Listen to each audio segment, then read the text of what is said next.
Welcome back to the show where we run you through all the Dolphins news you need to know. On today's show, we're going to be discussing Tannehill trade rumors. They have actually engaged in talks with a certain football team, and we're going to talk about that today. We're also going to talk about combine numbers, quarterback combine numbers, and some other numbers that are related to potential first-round picks for the Miami Dolphins. And yeah, we're going to also talk about some players that have been let go of some significance. So if you like that, then stick around. So let's get into the news. We'll start with this first news story. It comes from Pro Football Rumors. See if I can. I don't know why. Okay, here we go. Dolphins release defensive end Andre Branch. So this is not a big. That's really it. We've cut him. He signed, in terms of what the deal he signed before, when we signed him, he signed a $24 million deal with the organization in 2017, but he has not necessarily been worth the investment. Yeah, yada, yada, yada. He's 29 years old, only started one of his 14 games in 2018. He finished his stint, he finished last year. This is his final stat line: 25 tackles, 1.5 sacks. I think the most sacks he ever had with us, I think he had four or 8 in 2016 or something like that. Maybe it was a little bit lower. Someone would have to fact check me on that. I don't know. But yeah, he's been pretty bad. He's not the greatest pass rusher in the world. He's okay. He's decent at it. But he is just a one-trick pony who's not very good at the only trick that he has. I mean, he's just never been a very good player for us. We should never have signed him to. He had one good season, and we signed him to this big-time deal. I don't think any of us, especially the best year that he had with us, ever. I don't think any fan who watched the team ever thought, you know what, that's a good. He's going to become something one day. Let's sign him to a 3-year deal. No one thought he would be even serve like a good defensive end. I've never thought that about Andre Branch. Hopefully Robert Quinn is next, because both of them have been so bad. And I'll say this: I was wrong about Robert Quinn. Did I ever hype up Andre Branch? No, I don't think any of us ever did. So, just not a very good defensive end. You can never set the edge in the running game. When you look at the weight of some of our defensive ends, it's got to be the lowest in the National Football League. I mean, a tight end at the combine weighs more than, and I think he ran like a 4.5 40. I think it was Noah Fant. He weighs more than Dane Cameron Wake. So, we've always had this just pass rush heavy front that. And, no wonder we've been so bad at stopping the run. I mean, it's players like this that we have signed and coveted in free agency, and I guess these are the traits that, Mike Tannenbaum liked, for God's sakes, and there you go. So I don't think anybody's surprised about that news. Hopefully we get some more news on some other people that will get cut. This next news story is pretty cool. Dolphins and Xavier Howard discussing a deal. Now, everybody's been wondering about this. Are the Dolphins going to sign Xavier Howard? Are they just going to trade him? Maybe get some more picks in their draft to really solidify this rebuild? And turns out, not true. Thank God. Xavier Howard one day will be at least a top 2 corner in the league, if he's not already. He's definitely probably the best ball hawk at the cornerback position. I don't even think that's close. I think he's proven it. Even in the last 2 years, he's proven it. I mean, he had 4 picks in 2017. Obviously 7. Missed the last 4 games of the season. So he is a ball hawk. So let's get into the news stories. This comes from Pro Football Rumors. The Dolphins met with Xavier Howard to discuss a new long-term deal, according to ESPN.com. Howard is set to enter the final year of his rookie deal this year, so a fresh contract could make sense for both sides. Howard is expected to command at least $15 million annually on his next contract. This is what Chris Greer had to say about Xavier Howard. He says, "Yes, I am very confident that he'll be there. Xavier has been in the building. He's coming back, working out, and getting in shape again after the Pro Bowl. He's doing good. We've been hanging out around him. He wants to be a Miami Dolphin, and we want him to be a Miami Dolphin." So I'm glad this has been cleared up. Now, GMs can say a lot of things, but the fact that there are reports that they are actively discussing a deal, I think pretty much, in my opinion, when this kind of stuff happens, when you hear this kind of news, it's pretty much a done deal. I don't expect him to be going anywhere. And I think this really lifts the weight off of all of our backs, because it would have really sucked not to have number 25 on the team, because he is such a good player and had such a good season last year. He may have been able to break Paul Krause's record for most picks in his season, which I think is 12. I think he was averaging almost 2 picks a game or something crazy like that. Maybe it was just a pick a game, but it felt like for a while there that he was getting at least 2 a game. So he had a lot of 2 interception games last year. So I would not have been surprised if he did break it. I mean, he missed the final 4 games. He's a special player, and I don't think he gets enough credit for. And he did that with a bad defensive line. I mean, a defensive line that was constantly giving up, big chunks of yards on the ground. Which doesn't give you hardly any time, to make any kind of play in the secondary, because usually if you're constantly in a 3rd and 3, 3rd and 4 situation, they're going to get the ball out fast. They don't have to pick up a big amount of yards. Everything's going to be super quick. So you're not going to get a lot of turnovers in those types of situations. You're not going to get a lot of pressures either. So if we can get this D-line fixed, they're getting in 3rd and 10s on a more consistent basis. We're getting pressure. We're more an all-around defense. I think Xavier's talent is just that's only going to help him. I mean, he hasn't even – the players around have been subpar. So to see what Brian Flores can do with a talent like Xavier Howard, the old Bill Belichick model, we're going to put our shutdown corner on your best guy and then just take out, and then just double team everybody else. Is something that he can do with Xavier Howard, because he is on that level of a player. He's really, really good. Not to mention we have Minka. Bryce Butler came out and did an interview. Not to stay on this topic for too long, but Bryce Butler came out and did an interview for, I don't know, I think it was NFL Network, something like that. And he's like, we got a lot of really, really, really good DBs up here. And they are. I mean, we got Bobby McCain in the slot. We got Minka. Whatever the heck we want to do with Minka, whether he's going to play corner, free safety, I have a feeling that he's going to use Minka like they use Devin McCourty in New England, which he's just a Swiss Army knife. He's going to, use him in coverage, drop him back free, let him roam around, all that kind of stuff. I feel like his listing as of a position will be free safety, but I feel like he'll do Devin McCourty things at a higher level than Devin did. I think because way more talented than Devin ever was. So, yeah, this gets me excited, the future of the secondary, with this coach who has coached up so many good secondaries and really, really just gotten the best out of them. I mean, we talk about some of the great players he's coached and developed over the years. It's kind of crazy. So I'm very excited to see what he can do with these players, because they're very talented. So it's really good that we're getting this deal done. Well, eventually we're actively trying to get it done. All right. Let's get into the next news story. This is interesting, and I don't know how much truth is attached to this news story, but it's very interesting. Dolphins Trey Flowers frontrunners. So are the Dolphins frontrunners for Trey Flowers? Big changes have occurred in Miami, and more are coming. The Dolphins are expected to shed the contracts of Ryan Tannehill, Robert Quinn, Andre Branch, and Josh Sinton. The buzz in Indianapolis has led draft analysts to call the Dolphins the favorites for Trey Flowers. This is interesting news, ladies and gentlemen.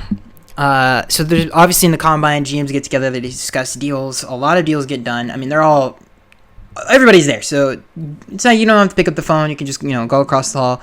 You start getting into conversations. Plus, we're a week away from free agency starting, so this is a perfect time to get your ducks in a row. And this is when you start hearing rumors. So if this is true, this is really weird, because the Dolphins made it very, very clear that they are not gonna spin big in free agency, that they are not going to do what they used to do. Now, when they shed all these contracts, this is interesting, because there's two sides to this coin. Does this go against the philosophy, the philosophy that we're trying to achieve? And is Trey Flowers actually worth all of that money? Are two questions you really have to answer. My opinion is, I think it would be out of character for this regime to do something like that. I don't think they are going to do that. I think they've made it very clear that this is going to be a complete rebuild. So I don't think Trey Flowers is a part of that. Maybe he is. I don't know. because I think you have to factor in he's going to command a very big contract. Maybe this is a Kenny Stills type situation where we all thought there was going to be this huge bidding war for Kenny. It never happened. The market was just way overblown, and it was way less than it actually than everybody expected it to be. So maybe this is going to be the same thing with Trey Flowers. Maybe he won't command that much money, but it's hard to believe a player at his position won't. So that's why I don't think it's going to happen. But is he worth big-time money? That's a tough question. He's a perfect, when I say he's a perfect New England Patriots defensive end. He can play multiple fronts. He can play inside in 3-4. You can line him outside in 4-3. He's a very, very versatile player and very productive. He's a very good run defender. He doesn't get a lot of sacks, but he gets a good amount of pressures on the quarterback. And he is definitely a chess piece. He reminds me a lot of Michael Bennett, like the way, not his the way he plays, but the playing style that he plays with. And what I mean that is how defensive coordinators can use them. Very versatile guys. Might not get 18, 20 sacks a year like an Aaron Donald, but are super disruptive and can wreck a game plan in more ways than one. So yeah, I do think he's worth the money, and he's done it consistently as well. So it's going to be interesting to see what does this news mean? Is it true? It's going to be very interesting. Does that mean the Dolphins aren't trying to rebuild over the next 2 years? Does this mean they are actually going to, but that doesn't make any sense. That still doesn't make any sense. But I think a lot of fans would be happy to see him in an Aqua Orange uniform. Very weird story. But you also got to think, there are players like D Ford and Clowney and DeMarcus Lawrence who are free agents. So maybe that hurts his market a little bit as well. Even though he's probably the best all-around player out of all of them, I think you can make a pretty good argument for that. All right, let's get to this next news story. Let me know what you guys think about Trey Flowers, because this is an interesting story. I think they're just saying that just because Brian coached him. That could probably be the case, but I couldn't see the Dolphins actually getting him. Dolphins contacting teams on Ryan Tannehill. Set to be replaced as the Dolphins starting quarterback, Ryan Tannehill has surfaced in trade talks at the Combine. Ian Rappaport of NFL.com tweets. This is very interesting. I thought that we would pretty much have given up on the whole. The fact that Nick Foles can't be traded because of circumstances surrounding that is crazy.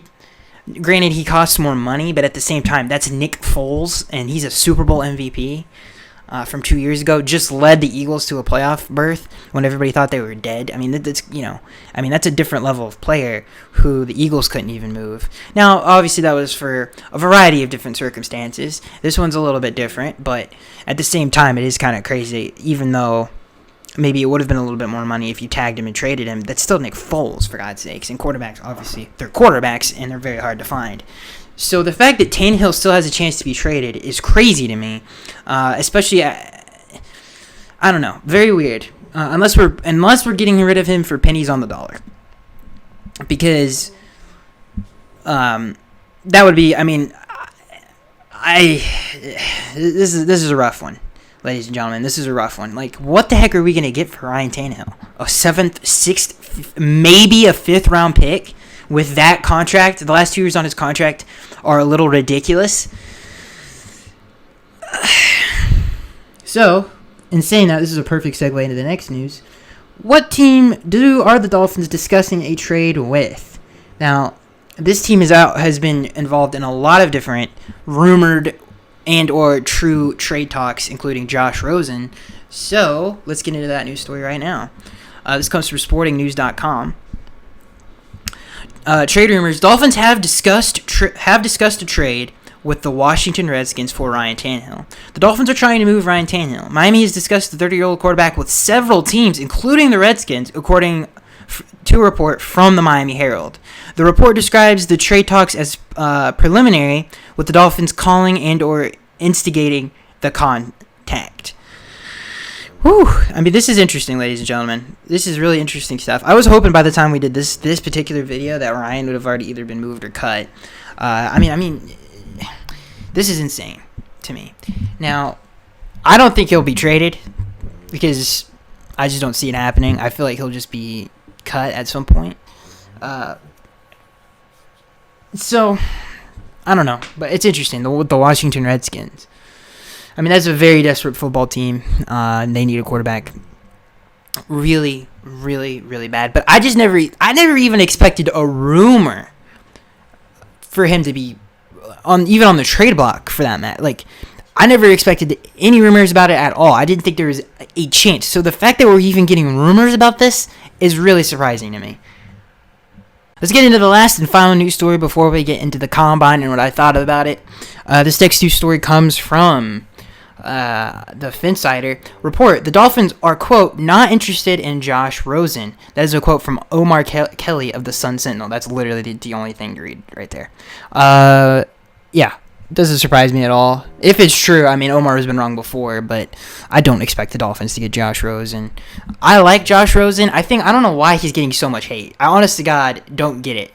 He's a pocket passer who had one of, if not, that, I think to me, in my opinion, that was the worst offensive line last year. And that team's actually not that bad when you look at everything else, especially on offense. If you get Larry Fitzgerald to not retire, he's still a very productive player. I would even go as far to say he's still number one. You got Christian Kirk out there. You got David Johnson in the backfield. That offensive line was just so bad. It was so bad. You cannot have, especially with a rookie quarterback, cannot have a successful offensive rookie season if you have that bad of an offensive line in front of you. Not to mention, people forget how bad of a rookie season Peyton Manning had. He threw 29 interceptions. That's an NFL record. He threw 29 interceptions. By the way, had people like Marshall Faulk on his team. He didn't have a good team. Don't get me wrong, but he saw talent on that team as well. And that team eventually got a lot of really good players. Edgerrin James, Reggie Wayne, Marvin Harrison, Dallas Clark. I mean, everybody knows those names. So what the heck was my point? I just don't. Why did I even start talking about Josh Rosen? Oh yeah, because we're talking about Josh Rosen, the Dolphins not being interested. I kind of jumped ahead to the combine. So I really didn't understand like people in the comment section of my video saying, or like one or two people, if that, saying Josh Rosen isn't a good quarterback. In the national media as well, like everybody's given up on him. I don't get it. I think he's a very talented player. I mean, if anybody actually took the time to watch his games, which I have done, and seen some of the, I mean, he beat Green Bay in Lambeau, and seen some of the with that football team, the throws that he made in some of those games it's very impressive. It's very impressive. I think he has a bright future ahead of him. To be honest with you, I feel like his ceiling's probably Carson Palmer. I think he'll have that kind of a career. Nobody ever really getting behind him, but he's a very good and very talented player. And all that being said, no, I do not think the Dolphins are going to trade for him. I'm just saying I don't understand the hate that he gets. I don't get it. I think he's a talented guy, talented player. All right, let's get into the combine, ladies and gentlemen. This is where things get a little crazy. Because we've learned a lot. Let's start with Kyler Murray, because that's like the thing that we can pretty much gloss over really fast. They measured his height. He did not participate in drills, if you're wondering, so he didn't run the 40. He didn't throw at the combine. But he did get, measured. His hands got measured, and his height got measured. And everybody was obviously super, on the edge of their seat. What is he going to – how tall will he be? Turns out pretty average. He's 5'10". He's just a little shorter. Really, like, I can't remember the difference, but it's nothing. He's a little bit shorter than Russell Wilson is. Like, he's the same exact height as Russell Wilson. If you line them up next to each other, you wouldn't be able to tell the difference. That's how close they are in height. So that's great news for him. His hands are actually bigger than Jared Goff's, Baker Mayfield's, and those are the only two that I can remember that are big names. So that's really good too, especially if he plays in a cold weather environment, or if he's drafted to the Dolphins, where we have to go on the road in New York in December, to Buffalo and the Jets. So that, and New England. I forgot about New England. So that helps us as well. Even though we play in this paradise, we still have to go on the road to these terrible, terrible conditions. So that would help us if we drafted him. So it's nice to see him. I love as soon as he got measured, everybody just being on his balls, like for real. Like, everybody, listen, I started the train last week, okay? We revved it up, we put the coal in the furnace, and we were gone. It's too late, okay? I told you guys to get on the train or get off the train. Did I not say that? I said if you're not getting on the train right now, then you're just going to be following.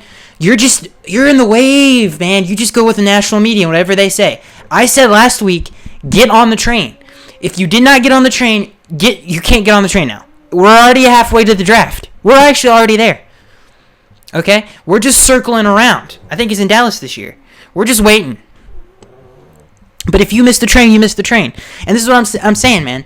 It's amazing to me how crazy someone else's opinion can be. If they're on TV and they have like a turtleneck and glasses on and they're speaking into a camera, apparently that word is God to everybody. It's crazy. It's insane. If Skip Bayless and Shannon Sharp get on, Undisputed, if they say something, everybody's like, oh, well, this is how it is now. It's crazy. I told you, get on the train. Okay? We were, before he got measured and all this other stuff, we were already there. He could have been 5'9" last week. We were still on the train. I can't remember how many people commented that they were on the train, but God bless you. Because you're not a part of this, movement. That everybody's brainwashed when it's some guy with a turtleneck and glasses tells you how to feel about something.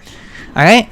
So, now that we've gotten through the whole Kyler Murray thing, that's the last thing. You guys already know how I feel about Kyler Murray. I think he's the best quarterback in the draft. I don't even think he's close. I mean, I think a lot of people forget. This is how high level of an athlete this guy is. He's a 2-star athlete. This is the athlete that is. I don't know why I had to say that again. But I did, and for some reason I needed to do it. Bo Jackson, right, was not picked in the first round. This is Bo Jackson. Bo Jackson not picked in the first round of baseball. But my point is, he's on that level of he's that special. He is a Bo Jackson. He is a Deion Sanders that can play 2 sports professionally, dude. Now you might say he might be skilled in both, sports and stuff like that. No. He's that great of an athlete, ladies and gentlemen. That's crazy. I don't think people understand how hard that is to do. People bring up the baseball background with Patrick Mahomes because he was a pitcher. I don't know what position Kyler played in baseball, but, maybe he has some of those arm angles. I don't think he does have that. If you watched him in college, he throws out crazy platforms all the time. What the heck was I talking about? Why was I saying that? I lost my train of thought. See, you can't keep me going on Kyler Murray, dude. I really do believe. Oh yeah, I was just saying. You guys know how I feel about him. I'm not gonna rant and rave about him anymore. Again, if you were not on the train last week, you are just a part of this. What's the word? The zeitgeist, whatever the heck word I'm trying to find right now. You are just following the mainstream right now, dude. We were already on the train. We didn't have to have some guy in a turtleneck and glasses tell us how good Kyler Murray was. We already knew, dude. We were already gone. We left. All right. So let's get into the 40 times. Hang on. How are we going to do this? I'm just going to run you through what I thought of the combine. Because there's really not, to be honest with you, the combine is fool's gold. Like, you're investing into something that doesn't exist. This does not matter, in my opinion. Does it give you a good idea how good of an athlete someone is? Yes. But it does not tell you how good of a football player someone is. If you want to decide that, just go watch them play. I mean, it's literally that simple. So, let's start with Montez. Let's start with Montez Sweat. Pretty sure he broke a record for, and these are just some of the highlights and the stuff that I took away from this particular combine. Does he hold the all-time best record for defensive end running the 40 time? Not an edge rusher. So leave out outside linebackers. I'm talking straight up. My dude can put his hand in the ground and rush the passer, because I feel like he has to 4.3 40. If you guys don't know, he ran a 4.4 40, dude. Almost a 4.3, by the way. He ran a 4.4 40, which is ridiculous. Julio Jones ran the same 40 as he did. Think about that. He's as fast as Julio Jones. And he weighs, 260 pounds? Dude, he's a physical freak. Not only did he kill it in the Combine, but he also killed it in the Senior Bowl. He's my number one winner. He won the Combine, in my opinion. As a Dolphins fan, he won because we need an edge rusher. He won the Combine. He's a great player when you watch him play. Productive at college. Killed it at the Senior Bowl. Nobody could block him. Then he goes to the Combine and says, "Hey, everybody, I need you to sit down for a second." Runs a 4.40 as a D lineman, as a defensive end. Runs that fast. That's the same speed as Julio Jones. The same speed as Julio Jones. Okay? And is also just a good player. That's insane, dude. And I'm not basing, like I said, I'm not basing this just off of Combine numbers. Because again, it's fool's gold. I'm basing this off of everything else as well. You look at his production. You look at how well he played. And then you look at the Senior Bowl and you know, and what he did there. I mean, he was... Look at the one-on-one drills, for God's sakes. Nobody could block him. And he could run that. Dude, that's insane, dude. That is insane. Now, a lot of people have been saying, you know, technique issues. I couldn't tell you about anything about that. I'm not Bucky Brooks out here. I'm not Ozzie Newsome. I don't know the nuances of being a defensive end, for God's sakes. But I can tell you, he does get after the quarterback. He did it in college at a very consistent basis. Now, he had some off-the-field issues, which is a little interesting, to say the least. Hopefully that doesn't affect him in his career. But he's productive. He was a good player. He's a great player, actually, obviously. He's a first-round pick. And he killed it at the Senior Bowl, it's literally the all-star game for college players. He destroyed it, crushed it. Then he goes, again, I'm just repeating myself again, but then goes to the Combine and just kills it, dude. That's insane, man. I cannot believe he ran that fast. My eyes almost fell out of my head. I was like, that cannot be real. And yeah, it's real. So to me, this is why he won the Combine. As this is looking at it through the lens as a Dolphins fan. For me, because we need a D lineman, we need a pass rusher, and hopefully this Combine didn't shoot him up into the top 10, which it probably did. But this is exactly what we need: is a generational, great Pro Bowl level talent at that position, and I feel like he is that guy. Like, he surprised me big time, dude. I did not think he was that kind of an athlete. So for me, he won. We'll do some honorable mentions. There's also some players that I do want to shout out, but I just don't think really stood out. But he blew my mind. He's one of I cannot believe he ran that fast. That's crazy. And I think he had 29 reps on the bench press, which is crazy. He can do it all, guys. He can do it all. That's the point. So let's talk about the quarterbacks. These are some of the other things that caught my eye. So I watched the 40 time. Now, if Kyler was running it, this would mean a whole lot more, but he didn't. But there were some players that I was wanting to compare how good of an athlete they are. And in particular, I wanted to compare Daniel Jones and Drew Lock.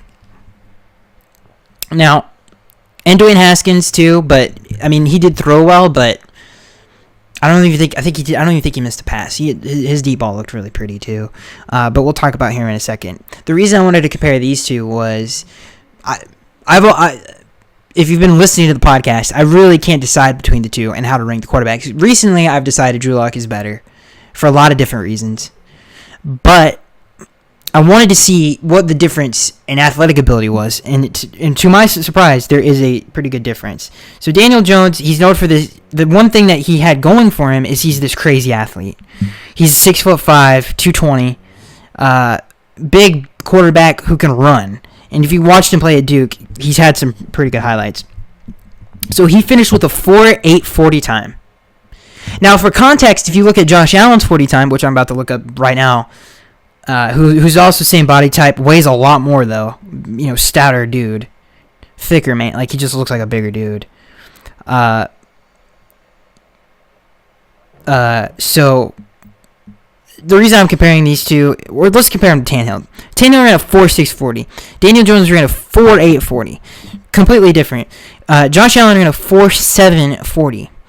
Now, the reason I bring up Josh Allen is his play speed on the field is obviously different. I mean, watch him run all over us in both of the games that we played in. So does this necessarily mean anything? Not really, but to me, it's a good measuring stick. So Daniel Jones ran a 4.840. That surprised me. I thought he would at least be late 4.6s maybe, but at least run a 4.6. So that was a little disappointing. I thought he was a little bit hot, just on another level as an athlete. He's the same height as Tannehill, by the way, so it had nothing to do with his size. I mean, Ryan ran a 4.640.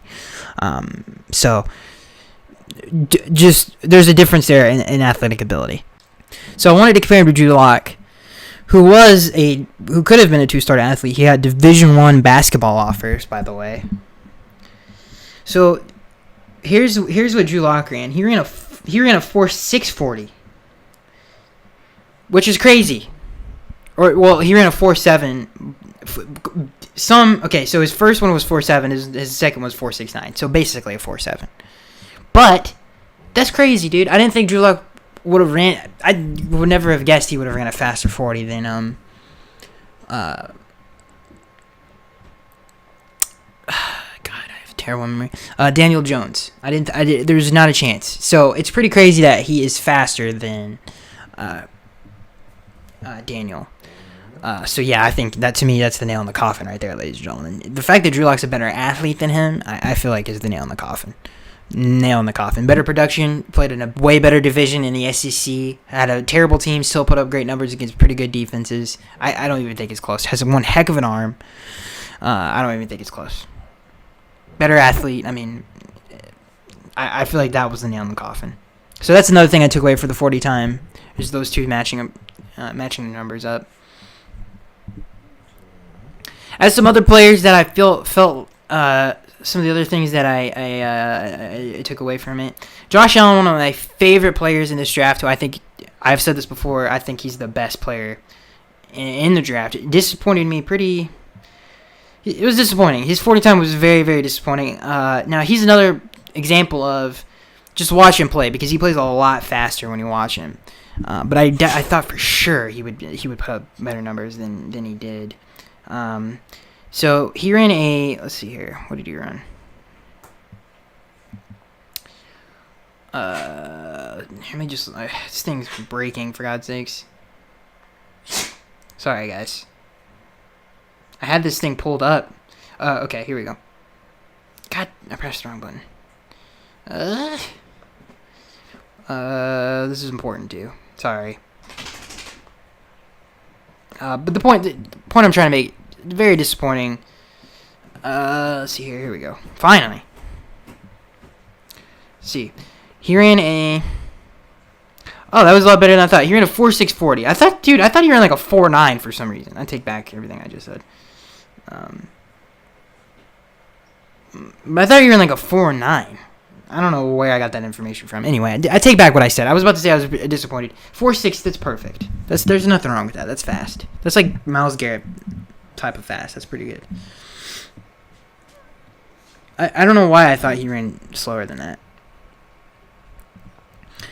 Some other takeaways, obviously, DK Metcalf, I think is how you pronounce his name, ran a 4.340. I cannot believe he ran it at his size. I mean, that's insane. But I don't think the Dolphins are going to take him, so I didn't bring him up. Quinnen Williams had a really good combine at Oliver. Also, I think he had both of them had really good ones. Nick Bosa surprised me. I don't know what I thought he was going to run. He's still going to be a great player, but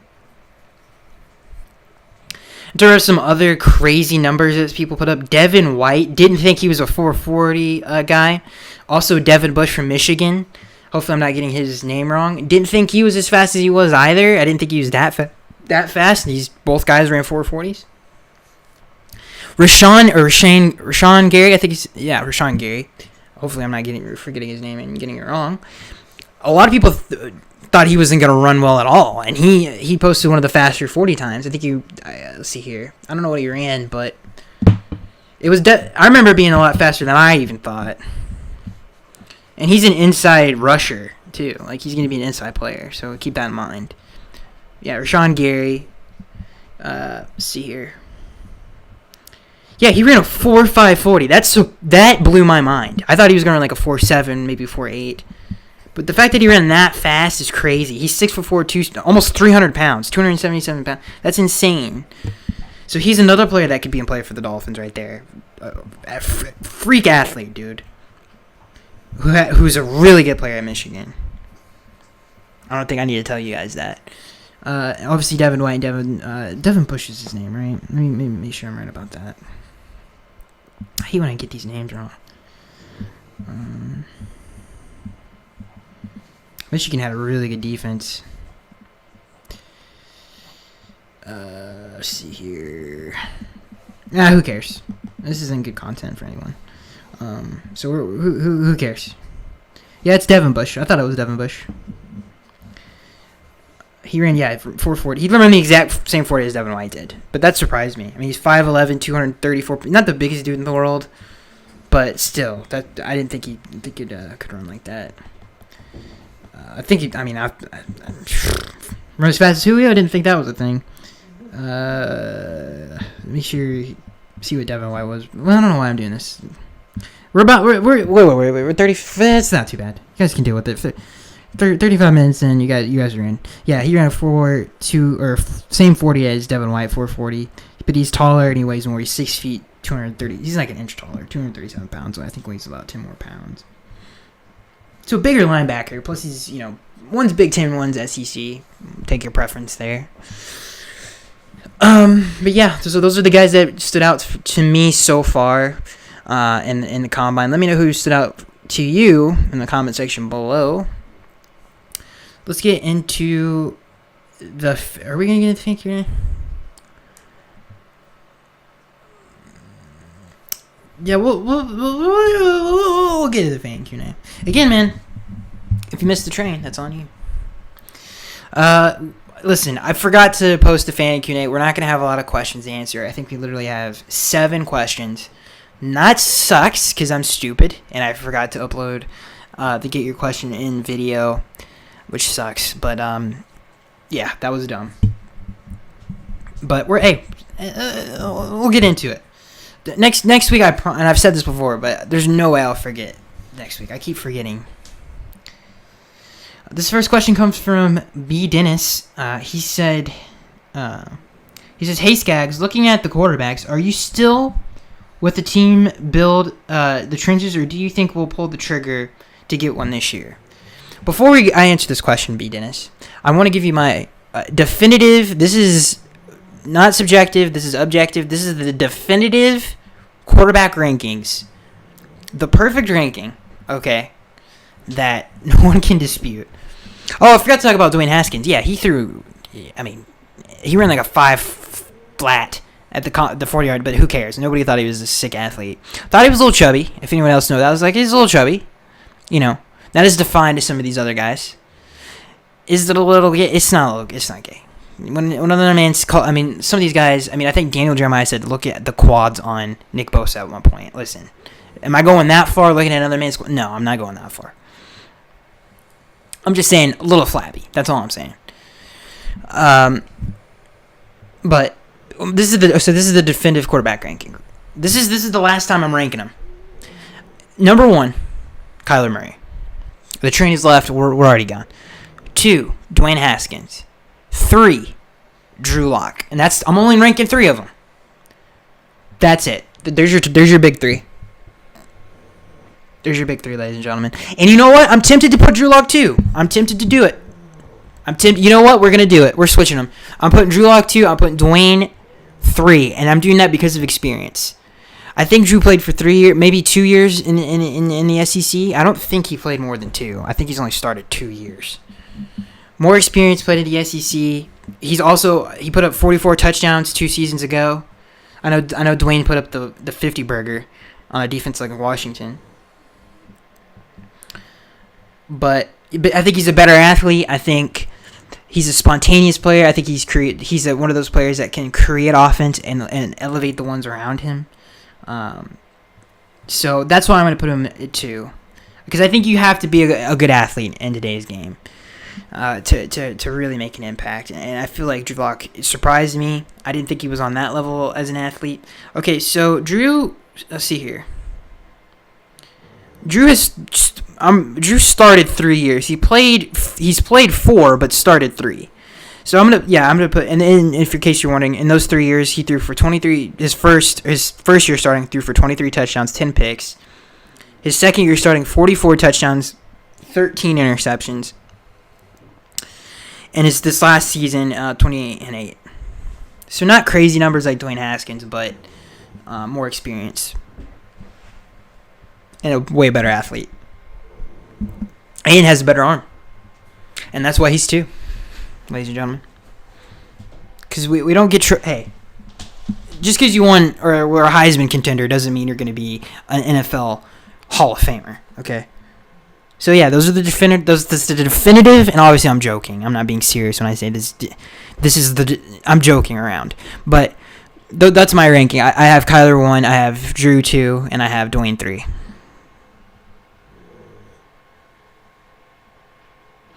And I just explained the reasoning why I put Drew over Dwayne. I think he's a better athlete, better arm. I think he's not as accurate as Dwayne Haskins. I mean, you can tell by watching them both play. It's pretty obvious, but I don't think Drew Lock's I don't think he's not accurate. I think he's more accurate than Stafford was in Georgia. And Stafford, look what he's turned into. Very similar, like, the way that they throw the football is very similar in terms of how they locate and throw footballs. They're a little bit more risky. They're a lot, I think Drew's more of a gunslinger, got more gunslinger in him than Dwayne does. And like I said, I think he's a better athlete. I think he could create and for himself. Also played with a way lesser talent in a way harder conference than Dwayne did. I mean, look at the receivers that Dwayne threw to. Look at the combine numbers that they put up. They all at least put up a 4.3. I mean, that's got to be the fastest receiver core in the nation. Let's go back to the question. He says, hey, B. Dennis, he says, hey, Skaggs, looking at the quarterback, this mic is just going all over the place. He says, hey, Skaggs, looking at the quarterbacks, are you still with the team build the trenches, or do you think we will pull the trigger to get one of them this year?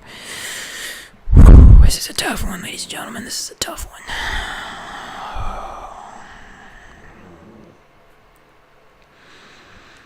I'm thinking about this one hard.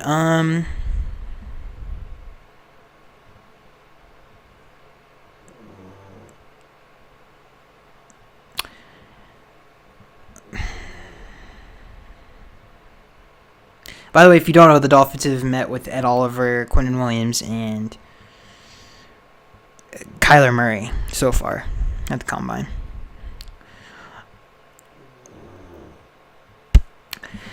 I couldn't tell you, dude. Because my heart wants to say Kyler Murray. But my soul is telling me, or my brain is telling me, especially after this Combine, there's not a chance. Here's the thing, though. Nick Foles is signing with the Jaguars, so that takes them out of it, in my opinion. I don't think they're going to pick a quarterback. The Broncos, I know they really like Drew Lock. So that's a possibility. I don't think they like Kyler Murray. You look at the Giants, Dwayne Haskins, Kyler Murray, they've said that Eli will be the starter next year. That doesn't mean that they're not going to draft a quarterback, though. But they can only pick one. And there's 3 good ones, in my opinion. So I think it's very likely that either Drew Lock, Dwayne Haskins, or Kyler Murray will be there at 13. I think there's not a doubt in my mind that's going to be a thing. Where the thing comes, where it really comes down to brass tacks, ladies and gentlemen. I don't know what our front office thinks of these quarterbacks. I don't know. I couldn't tell you. I don't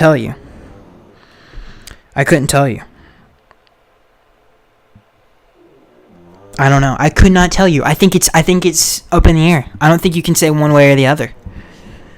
I really don't. So to me, I think I couldn't say, hey, if one of them is there, they'll take them. I couldn't tell you that. Do I think they'll think hard about it? Probably. But I don't think it's 100% that they would take one of them if they were there. I really don't. And that sucks, dude, because I like Drew Lock. I like Kyler Murray. Is Drew Lock better than Tua Tagovailoa? No. Is he better than Justin Herbert? Yeah, I think he's better than Justin Herbert. Is he better than Jake Fromm? Could he have done the same thing Jake Fromm has done with Georgia? Probably. Yeah, probably. We probably just got some major pop right there, guys. I'm sorry. But yeah, he probably could have done and had the same production as Jake Fromm. So, to be honest with you, I think Drew Lock, if you put him up side-by-side comparison to some of the guys that are coming out next year, remember, Trevor Lawrence is not eligible next year, I think he's better than almost all of them. Or at least the same. You're taking the same chance on Drew Lock, in my opinion, than if you are Jake Fromm. I think they have the same, like, one's not immensely more talented than the other one and had better college. Was Jake Fromm in bigger games? Yeah, because he played at Georgia and he had a way better team around him. Does that make him a better player individually? No.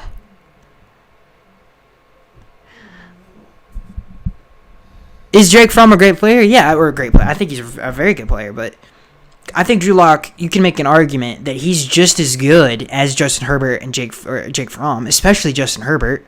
What the heck is that? The only reason people know Justin Herbert's name is because of, people like Todd McShay and Mel Kiper talking about him on he hasn't done anything special. When you watch him play, he's not special in any way. His touchdown to interception ratio isn't gaudy like a Dwayne Haskins. So,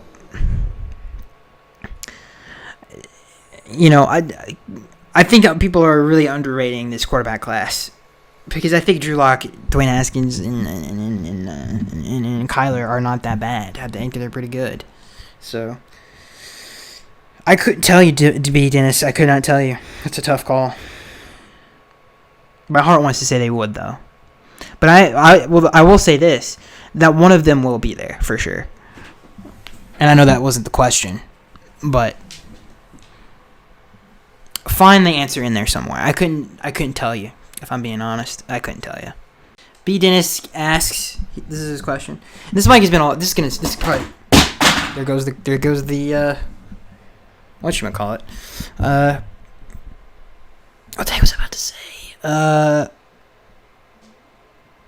B. Dennis. His next question, he asks, after watching the Combine, who are your top 3 targets? Oh, I was going to say that. Yeah, this mic's this is probably not going to be the best sounding thing. This mic is just shaking. I need to get some kind of, stable to keep this thing still.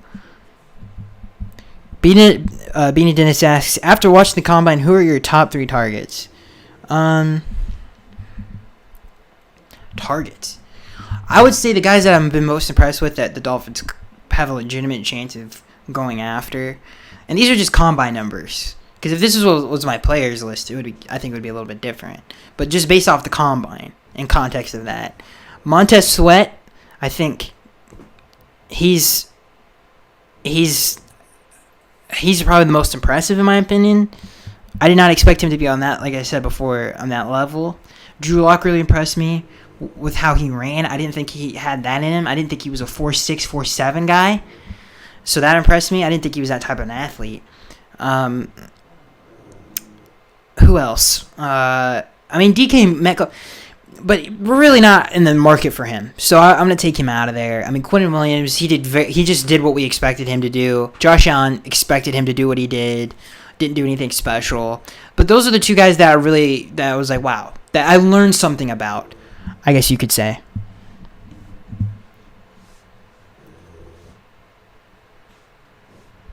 This next question comes from Corporate Gamer. He says, I was very impressed with Drew Lock at the Combine. Do you feel more comfortable drafting him now? I don't know if I feel better about him, but it surprised me. And I think he had a really good Combine.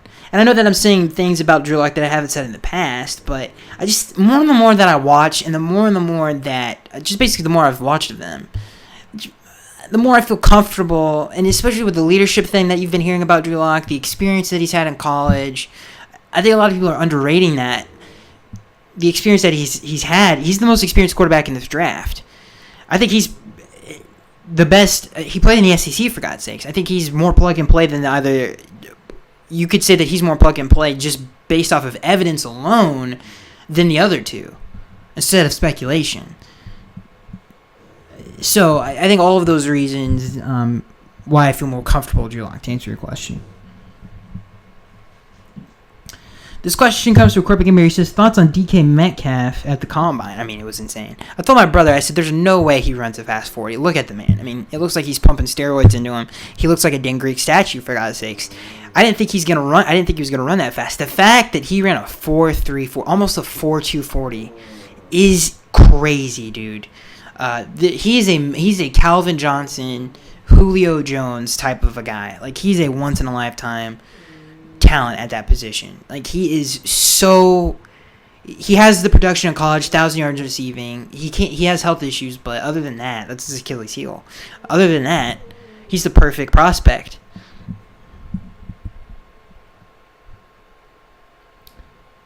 But I don't think there's a chance the Dolphins are going to get him.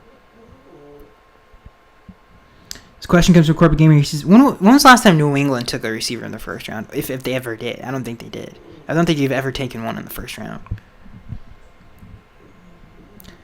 This next question comes from Corporate Gamer. He says, apparently we're the favorites to get Trey Flowers, but I highly doubt we can afford him. I don't think it's that we can definitely afford him, especially after we let go some of these dang salary cap hogs on our roster that are just eating money. Yeah, I don't think that's it. I just don't think it fits the philosophy that we've publicly stated.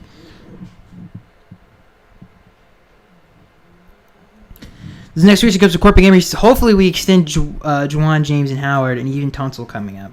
Yeah, I hope so too. And it's great news to hear that Xavier's up and that we're discussing and actively having talks with him. That's great news for us. Juwan, I'm not as invested in it as I was or would be in Xavier. I mean, Xavier's just on another level to Juwan. So yeah, and Laramie's he's one of the best tackles in football. So yeah, hopefully we get a deal done with him soon. But we got some time to get that done. This next and last question. Granted, I'm an idiot and uploaded this at like 1:00 in the morning and I apologize. So thank you to everyone who commented. That's awesome. This next question comes from Vladimir.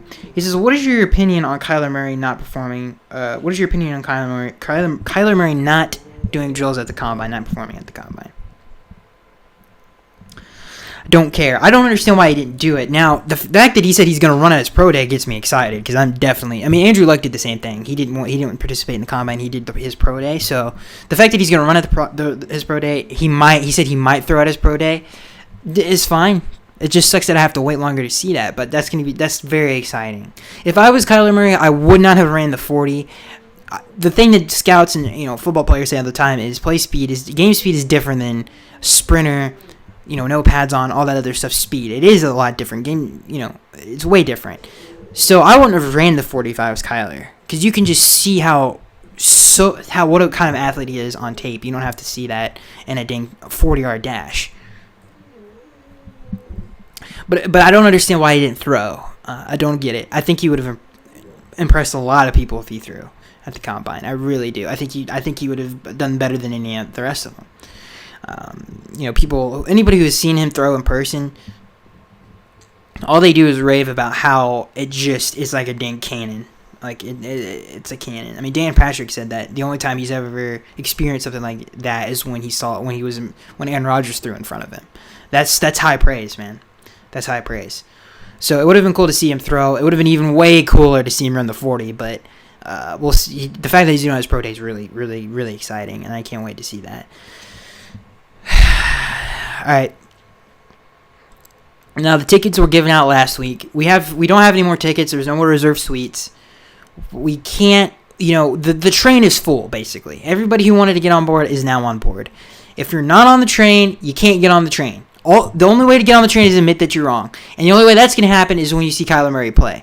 Now, if he's in silver and black, if he's in gold and green, whatever the heck the Jaguars colors are, if he's in black and orange playing for the Bengals, if he's in blue and white and red playing for the Giants, and he's over here dicing people up.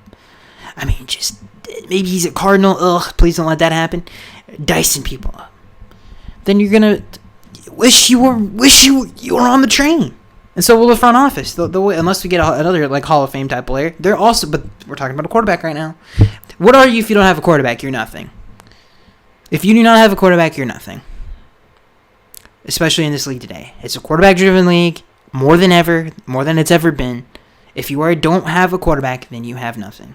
So that is why Kyler Murray in the quarterback position anyway is just so important. And why I would move him above a lot of people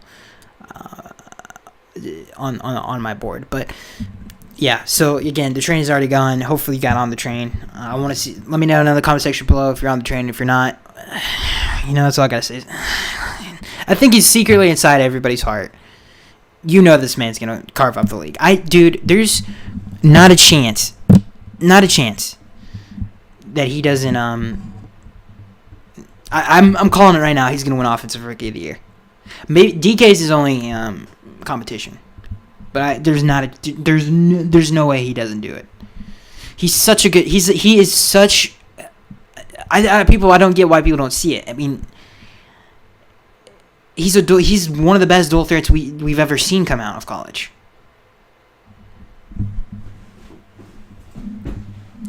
So that's going to be it for this week's episode, guys. I hope you enjoyed. I know the mic was just all over the place today.